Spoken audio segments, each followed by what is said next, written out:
বাঁধাকপি খেতে খেতে আর ভালো লাগছে না? সিজন শেষ হয়ে যাওয়ার আগে একবার এই রেসিপিটি ট্রাই করে দেখতে পারেন। এই লোভনীয় নাস্তাটি শুধুমাত্র বাঁধাকপি দিয়ে বানিয়ে খেতে পারবেন আর ফ্রোজেন করতে পারবেন 15 থেকে 20 দিন পর্যন্ত। চাইলে রমজান মাসের জন্য বানিয়ে রাখতে পারেন। এখানে প্যানে 2 টেবিল চামচ সয়াবিন তেল দিয়ে দিলাম, তার মধ্যে একটা শুকনো মরিচ দিয়ে দিয়েছি, 1 চামচ আদা রসুন বাটা দিলাম, মাঝারি সাইজের একটা বাঁধাকপির অর্ধেকটা দিয়েছি, এখানে ছোট ছোট করে কেটে নিয়েছি আর ধুয়ে পরিষ্কার করে নিয়েছি। দিয়ে দিলাম হাফ চা চামচ লবণ আর ঝালের জন্য 5টা 6টা কাঁচামরিচ কেটে দিয়েছি। ঢাকনা দিয়ে ঢেকে এটাকে সিদ্ধ করে নিব। এরপরে ঢাকনাটাকে সরিয়ে উল্টে পাল্টে নেড়ে চেড়ে দিব। পানিটা যতক্ষণ আছে ততক্ষণ এটাকে সিদ্ধ করে নিব আর একটু পরপর নেড়ে চেড়ে দিব। এখানে আমি দিয়ে দিলাম 1 চা চামচ মরিচের গুঁড়া, হাফ চা চামচ ধনিয়ার গুঁড়া, হাফ চা চামচ গরম মশলা আর হাফ চা চামচ জিরার গুঁড়া আর দিয়ে দিলাম 1/4 টিস্পুন হলুদের গুঁড়া। সবকিছু নেড়ে চেড়ে মিশিয়ে ঢাকনা দিয়ে ঢেকে রাখবো। এরপরে আবারও নেড়ে চেড়ে দিব। এইভাবে বাঁধাকপিটাকে আমি ভেজে নিয়েছি। এখন দিয়ে দিচ্ছি এখানে মাঝারি সাইজের 2টা আলু সিদ্ধ করে ম্যাশ করে নিয়েছি, সেটাই দিয়ে দিলাম। নেড়ে চেড়ে মিশিয়ে নিব। 1 মিনিটের মতো রান্না করে নিয়েছি। নামানোর আগে এখন এখানে কিছুটা ধনিয়া পাতা দিয়ে দিব। ধনিয়া পাতা দিয়ে আবারও নেড়ে চেড়ে মিশিয়ে চুলার উপর থেকে নামিয়ে নিব। নামিয়ে হালকা ঠান্ডা করে নিয়েছি। এখন এখান থেকে অল্প অল্প করে মিশ্রণ নিয়ে ছোট ছোট বলের মতো বানিয়ে নিব। এই যে এরকম এরকম করে সবগুলো নাস্তা বানিয়ে নিব।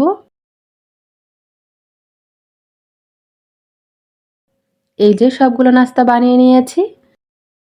এখানে নিলাম 1/4 কাপ আটা, সামান্য একটু লবণ, সামান্য একটু মরিচের গুঁড়া, 1 চামচ ধনিয়াপাতা দিয়ে 1 চামচ ধনিয়াপাতা দিয়ে পানি দিয়ে এটাকে মিশিয়ে একটা পাতলা মিশ্রণ তৈরি করে নিব। এই যে এরকম পাতলা হবে। আর এখানে নিয়েছি পাউরুটির গুঁড়ো, চাইলে বিস্কিটের গুঁড়ো নিতে পারেন বা ব্রেড ক্রামসও নিতে পারেন। আটার মিশ্রণের মধ্যে প্রথমে চুবিয়ে নিব, তারপরে পাউরুটির গুঁড়ার মধ্যে গড়িয়ে নিব। আর এইভাবে সবগুলো নাস্তা আমি রেডি করে নিব। সবগুলো নাস্তা রেডি করে নিয়েছি। আর এই সময় চাইলে ফ্রোজেন করতে পারেন এয়ারটাইট বক্সে বা জিপার ব্যাগে।